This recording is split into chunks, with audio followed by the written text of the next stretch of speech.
Good evening, everyone. This is the beginning of the Thursday night 7 p.m. webinar. I'm your host, Ben Brafman. Uh, I'm the founder of the Academy, and I've been in behavioral health for over 25 years. Tonight is going to be it's going to be sort of a unique webinar. I'm going to be talking about my journey as a professional within this field. And I really thought about this week what to share with everyone, and which details, because there's so many. But I think it's important for somebody like myself to tell many of you that are in the field right now, and maybe some of you have been in the field longer than me, but I'm finding that more and more hard to believe. Some of you just starting out, some of you questioning your career paths, some of you questioning your jobs, and all of that. So I thought I would delve into all of those areas. The first area I want to talk about entering the field of behavioral health. That'll be the first section. The second section is going to be sort of finding my footing, sort of the balance of, I'm starting to, all right, I'm in it, and maybe this is a job, maybe it's a career, I'm not sure yet, and then getting into that, where it is a career for me, making that decision, because that's an important decision. And then, of course, I want to talk to you all about ownership, but really more importantly about ownership thinking and what that is and what that means. So the first thing that I want to get into is entering the field of behavioral health. And boy, talk about grabbing a fire hose and just spraying all over the place and not having any control of anything. When I entered the field, it was the early to mid 90s. And I had already decided that, okay, I'm going to get an education in counseling or a related field. And I decided to take a legal and ethical course in counseling, audit it, so you get a pass fail back then. And if I liked it, then I would jump in the fall and take and really start. And I loved it. I absolutely loved it. I really got into the philosophy of it. I enjoyed the legal view of things. I enjoyed discussing the ethics and the philosophy of ethics, and I also liked my co-students. At this point, they were a little bit older. I was going there at night, and I was just trying to figure out, what is this behavioral health? What should I do? And at that point, one of the professors, he pulled me to the side, and I had a conversation with him, and he said, if you're going to do this, do it all the way. He goes, go work in a psychiatric hospital or a detoxification center. He goes, there you will learn everything that you need to know in this field now. And so I followed his advice, and I ended up at a place called the Retreat Psychiatric Center, which was down in Sunrise, Florida, and a beautiful place. Really, really, the model of it has stuck in my head about what I would love to have. But it was on several acres of land. It had administrative building, and then it had adolescent. It had an adolescent unit. It had a chemical dependency unit. It had what's called AP1, AP2, which is AP1 was sort of your mood disorders. AP2 was your mood disorders. AP1 was your One Flew Over the Cuckoo's Nest. Was the first. The thought disorder, severe thought disorders. And so I had a big gymnasium, and And to me, being in that setting, it was like a small town. So what I mean by that is that I looked at behavioral health not anymore as this like overwhelming thing that I have to know all these theories, and I have to, I have to bend the knee to Freud and Adler and Jung, and all these geniuses that came before us.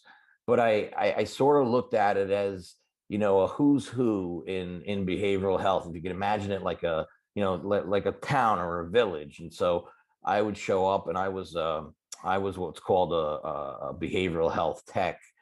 Back then it was called a nurse's aide, and what you did was you took temperatures, and you took blood pressures. That was basically it, and you checked you checked patients' rooms. And so I would just work wherever I could. I was going to school, and I really wasn't working full time, but I was working full time because I asked to work full time, because I would work any shift. So I found myself, for example, on the AP1 unit, which was the one flow of the cuckoo's unit, if you will, the schizophrenics. And I was asked, to go and help one of the patients clean themselves, bathe themselves. And he had made a mess in his pants, and all that. And I went in, and I helped him. I cleaned him up, and I realized he had one hand, two arms, one hand, and he took a swing at me. I ducked, and I sort of looked at him, and he looked at me, and I could, he it was an emotional moment because I knew why he did that. He did that because he had lost his dignity, and here he is, a grown man trapped inside a diseased brain of schizophrenia, or like that, and needing this kind of help from, some young whippersnapper like me. And I learned a lot that in that moment. I learned a lot about empathy and compassion, and a human being is a human being. But that was a moment that I'll never forget. Um, and so I worked the graveyard shift there. I ended up a lot on the chemical dependency unit, which is really where I cut my teeth, and I learned all about, um, the addict, personality disorders, family issues. And there's one story that I thought of, that I thought would be very useful for all of you to hear. I still use this lesson, to this day. So at this point, I was a behavioral health tech, and there was a very wealthy individual that was on the chemical dependency unit, and he wanted to leave.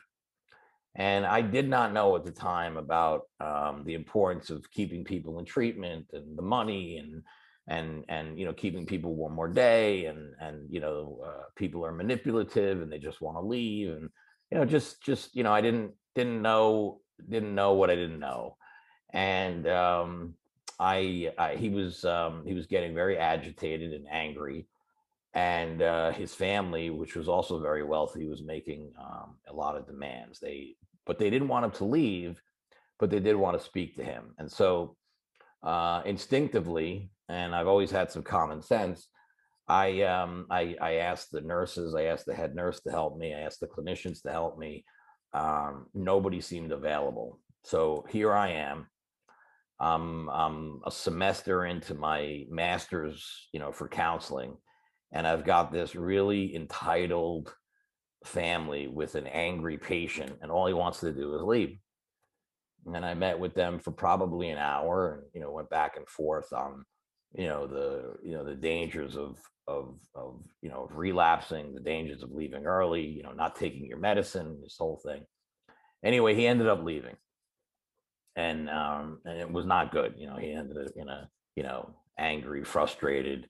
The family felt, disappointed, whatever it was. I felt terrible. And to make matters worse, soon after that, I remember the head nurse coming to me and said, "You're probably going to get fired because you just let a patient go that was making the hospital like $30,000 to $60,000 a month, and the doctor, the medical director, is going to want to speak to you about that." And I'm like, "Oh, okay, I guess I'm going to get fired." I wouldn't have done anything differently. I even, I basically begged people to help me, and no one was around. And so that was sort of the feedback that I got. And I remember going home that night and thinking to myself, okay, so I'm going to get fired from this job, and I'll start to look for another job tomorrow. And then, do I really like this? It's already, you start to have those seeds of doubt. Am I effective? Did I really do the right thing? We sometimes would jump into things. We want to help, we're, all of that. So the next day I showed up to work. It was the 7:30, I think, to 3 shift. So I show up, and sure enough, I get to work, get to the unit, and the medical director wants to see me. So here I am doing the walk of shame up to the administrative building, and he's on the second floor, and I walk down this big corridor, and at that point, it might as well have been, massive. That I was just this little peon, walking down this corridor, heading into the man's, chambers. And I open the doors, the doors open, both ways. And, you walk in, his desk is, way down by the windows, and it's dark, and you sort of can make him out. And he's got, more books in there than the New York Library. And he's got mantles, and maybe even had the head of some animal there. I don't know. And I sit down, and he's sitting and I'm sitting, and we're looking at each other, and there's silence for probably what was about 30 seconds. I thought it was 6 hours. And I finally broke the silence, and I said, "Doc, listen, I know I am here. I'm sorry. I did the best I could. I'm going to leave, and I'm almost in tears at this point." And he says, "Nah," because I don't care about that. I want to know how you're doing. How's it going? And I like was dumbfounded, and I said, I don't understand the question. And what does that have to do with what happened? He goes, we'll get to that. He goes, how are you? And I told him I'm doing pretty good, told him what I was doing, all that stuff. And he was very positive. He was very empathetic, sort of very gracious. Was really interested in me, and I was really shocked. And then he expressed to me what he thought about what happened, and this is what he said. This was fascinating, and I've used this lesson to this day. He asked me, he said, "Did you do the best that you could?" I said, "Yes." He said, "Under the circumstances?" I said, "Absolutely." He goes, "Did you ask for help?" I said, "Yes, I did." "And did you get help?" "No, I did not." And he said, "You didn't fail the system failed you." And I was just dumbfounded. I was shocked.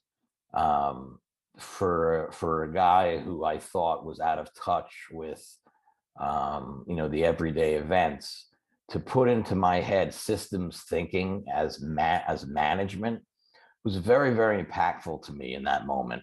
Not only as a budding clinician, but as a future change agent and leader in the field of behavioral health, that we are part of a system. And it was what I said when I opened up, which is, this was like a small town to me. It was like a village. Part of that's because I grew up in a small town, so I was comfortable with that. But to think about all the people that come and go, you've got your patients from all over the country, right? So they got all their personalities and all their quirks. And then you've got the nurses and the doctors and the social workers and the clinicians and the techs and different socioeconomic statuses and white and black and Chinese and Jewish and Christian and Catholic and gay and Muslim and all that other stuff. And to me, it was just a melting pot. And I just saw tremendous opportunity that if we could work together as a community, as a village, that the sick could get better. And that image, that thinking never left me. Never left me. I left that hospital a couple of years later, but that thinking of we're sort of all connected here, and what's our what's our point of view? What are we trying to accomplish here? Are we trying to improve the patient? Are we here for ourselves? All of that. So that was entering into the field, and those are a couple of lessons that were just massively impactful to me. And then I got into, okay, is this what I want to do? And I'll share with you something else that happened. So I'm in school, and I'm just a little self-disclosure, I was a terrible student until I got to my master's program. And not only was I an outstanding student, but to think that I would get anything less than a B, I was like out of my mind. And I didn't even know who this person was. I'm just trying to get straight A's, literally for the first time in my life. I actually cared about what I was doing, what I was saying. So there was a couple of other things that sort of cemented whether I wanted to, this balance. So one of them was, we're in class and we're talking about schizophrenia. And I had already been working in the field, which I thought was also another tremendous teaching moment, that, I'm working in the field that I think I want to be in. And at night I'm going to school. So we're in class and we start debating about how to treat a schizophrenic. And the head of the class, like the number one student, she's a little bit older, Joe Ellen or Joe something, very, very type A personality, really, really neat lady, and had already lived a full life, but wanted to be a counselor. And she said that you can love a schizophrenic back to health, that schizophrenics don't need medication. What they need is empathy and compassion and love and the right reorganization of the family reenactment and all of that.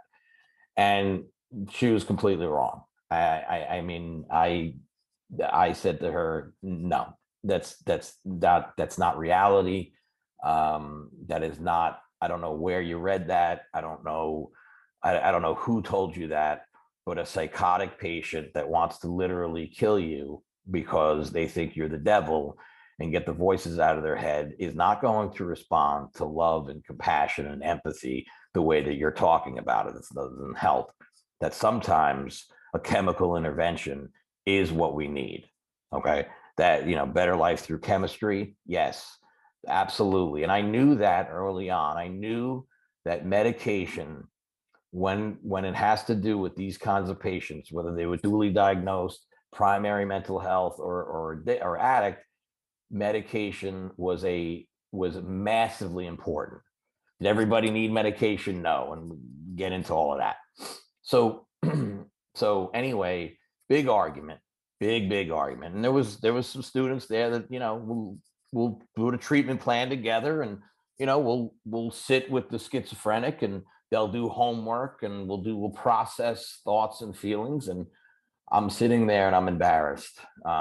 Even this is early on, I'm embarrassed. So, and I liked this person. So it wasn't like, this sort of adversarial situation. And I thought about how to deal with this, because I didn't want her to go through this entire program and get into this field and think that she was right and then get hurt, both professionally and personally. And God forbid, she's doing something with that population. So I invited her to work. Um, and you have to remember that this was a, again, she was like, you know, she was like a great student, and the smartest in the class, and everybody respected her.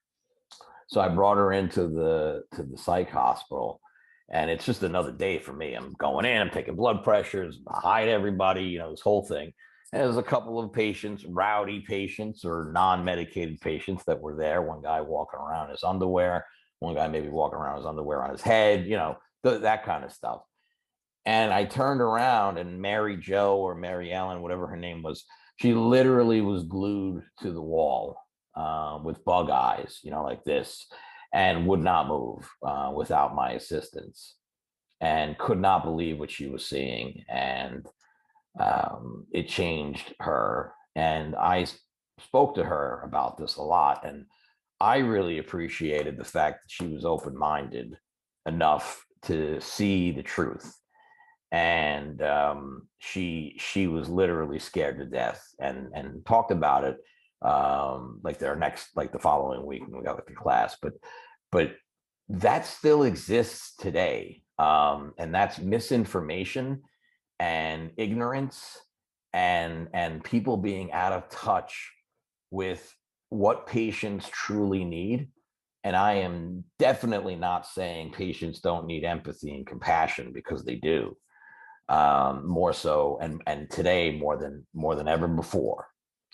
But sometimes you're going to need medication, and that's it, and you're going to need it to stabilize. So it still goes on today. The debate, it goes on and on and on. What works best. And then the other thing I wanted to say that sort of convinced me intuitively that I wanted to be in this field, was I was working one day, and I happened to stumble across I guess it was a intervention, it was a exhibition, it was a teaching moment, where a therapist had a dissociative disordered, multi-personality disordered patient in a room, like the rubber room, the blue room, and they were bringing the voices out, and I had never seen anything like that. I just thought it was a bunch of BS. And when I was over, I was fascinated. I ran to the library, and I was there for about 4 hours. That was my Google. And I looked up, this DID and multiple personality disorder, and just all of it, all the DSM stuff that comes to life, and that sort of convinced me. Here I am running to the library at 10 o'clock at night, because I have to know the answer to what I just saw, because what I just saw was like a exorcism of some sort. And it was literally just an amazing, it was just amazing turn of events that happened for me. And I knew basically that at that moment that I really wanted to be in this field. And the question was, what do I do with all this information? And so I got promoted, and I learned a lot about treatment planning and discharge planning, and the marketing and case management and all that other stuff. And I remember, like, one of the most important things, and this is like a golden nugget that I'll share with everyone, is that build up your network of people, whether they work with you or not. Go see halfway houses and other treatments, and intensive outpatients and hospitals and everything. Go meet these people. I could not stand discharging a patient to a place that I never even seen. I felt like a fraud. Yeah. Go there, go there. Now the rule was, if a patient is referred to you by some XYZ treatment center, then they're going to go back to that treatment center. Now, politically, I didn't know that that was like a huge deal. Now, I was really good at that. Why? Because if that was the rule, and that was the way it was, then that was what I was going to do. I didn't really like not knowing the treatment center, but I knew some of the people, so it was okay. And that caught the attention of a bunch of owners because they were getting their money back. I guess is the best way to say it, their product back, if you will, their patient back. And so um, I began to build this tremendous reputation of a person of great integrity, a person who could make you money by simply referring patients back to where they came from. And then I decided I'm going to go out and meet all these people. And so I did. And to this day, to this very day, as we sit here, I am still connected to many of those people that I went and had seen. And we're talking about 25 years ago. It is invaluable. It's invaluable to do that. And also, if there's something that you want to do, for example, if you want to be a treatment owner, or you want to be in private practice, or you want to run a camp for the mentally ill, call somebody that's doing it now, go meet with them and sit with them and ask them questions and find out how they did it. And then when you're done, ask them, who else can I speak to? Should you do it? Could you do it? How much will it cost? What will it take out of me? What will I get out of it? And so all of these things were sort of happening to me. And I just, I just started to create this network where there was no turning back now. This was a career for me. So as I'm sort of advancing the ball, there's some things that that happen. Like, for example, I was very blessed. I got to work in the nonprofit world, and I got to work in the for-profit world.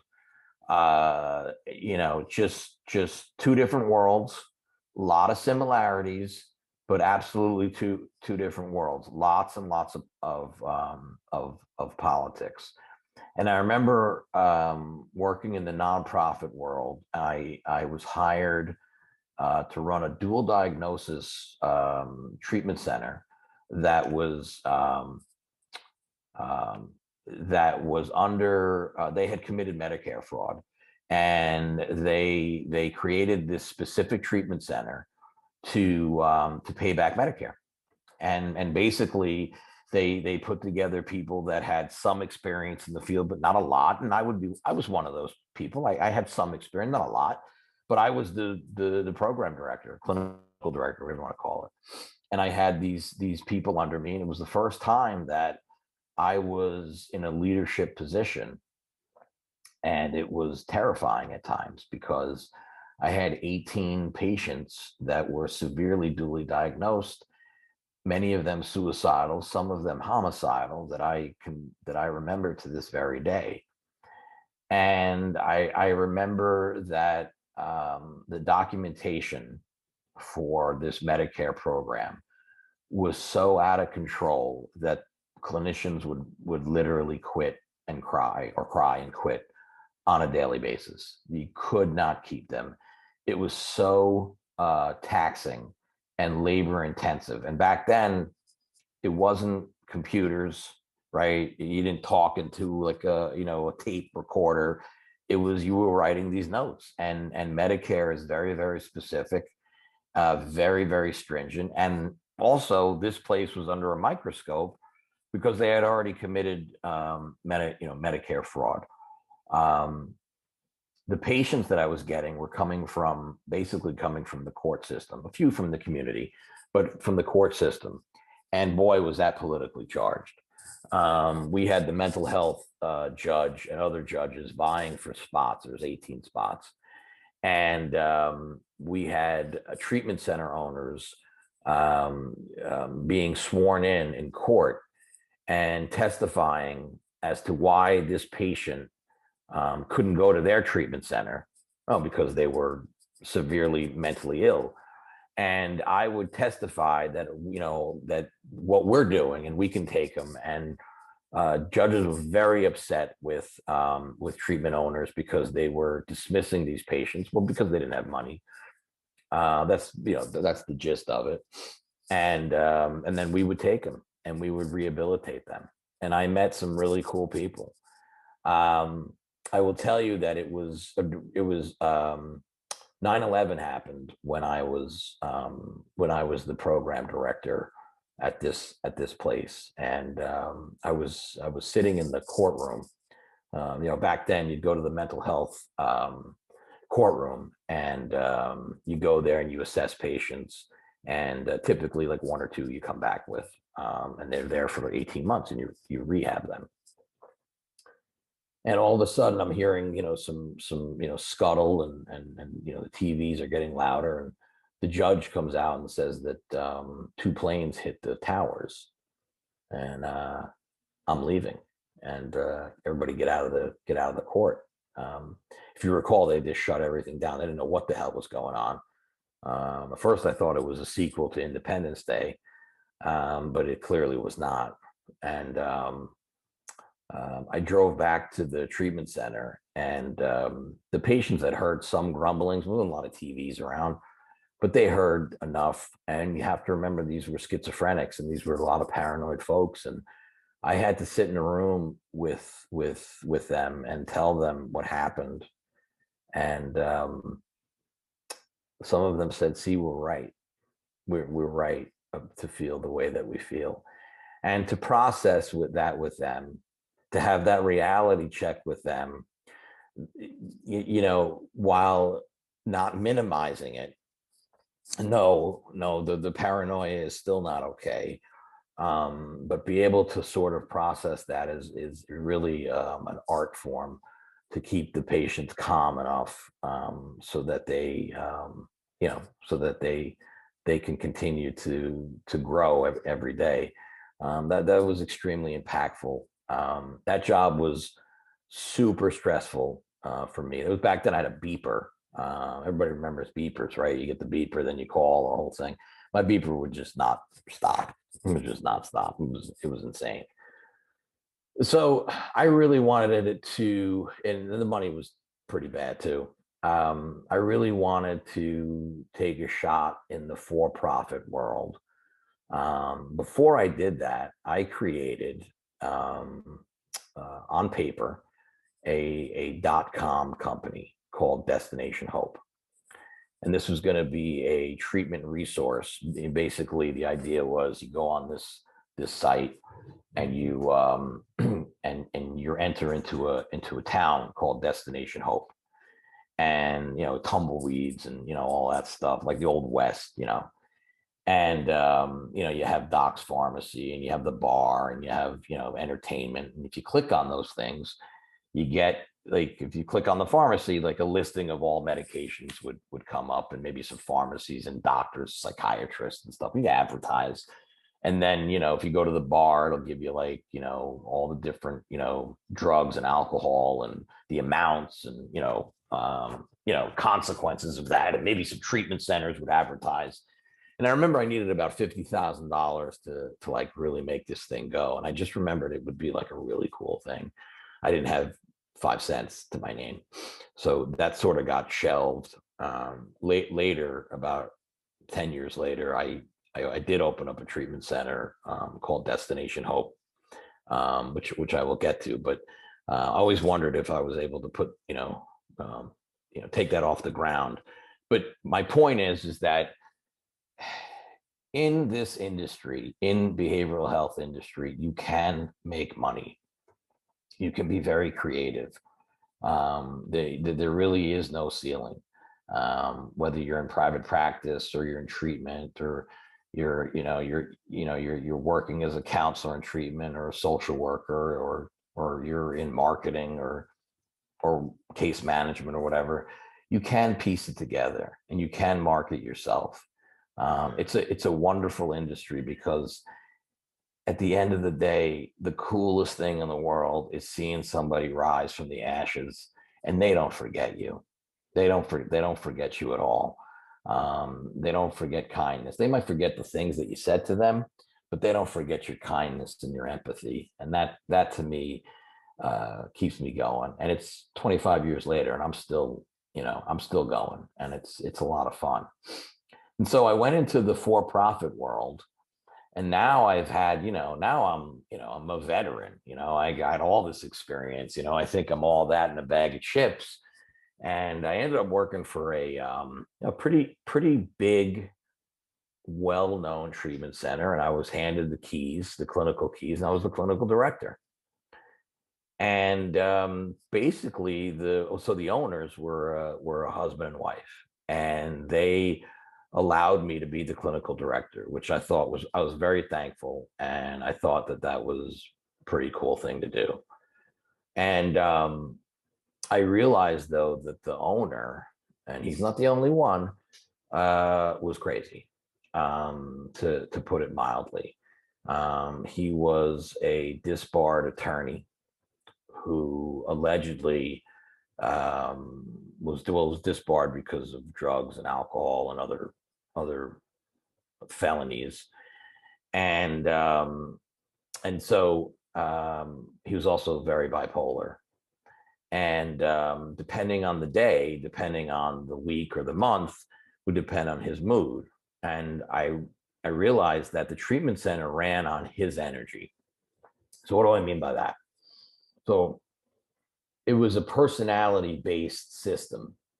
And remember, I told you I'm really into systems and leadership and how that is. If he was okay, the treatment center was okay.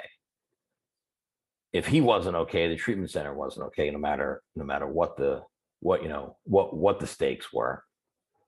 And it was hard to deal with that because you never knew what you were going to get. It was like walking into an alcoholic family and walking on eggshells every day and not knowing how this person is going to react, and are they going to be rational or not rational. And a brilliant man, and I will forever be grateful to the opportunity that I was given to learn from that experience, but a very damaged individual. And I also started to realize that these owners of these for-profit treatment centers don't have the best interest of the patients. They're not qualified to be owners of this very important, difficult industry. And unfortunately, it still goes on today. There's many owners. There's one in Dunwoody, Georgia, right now who's a felon.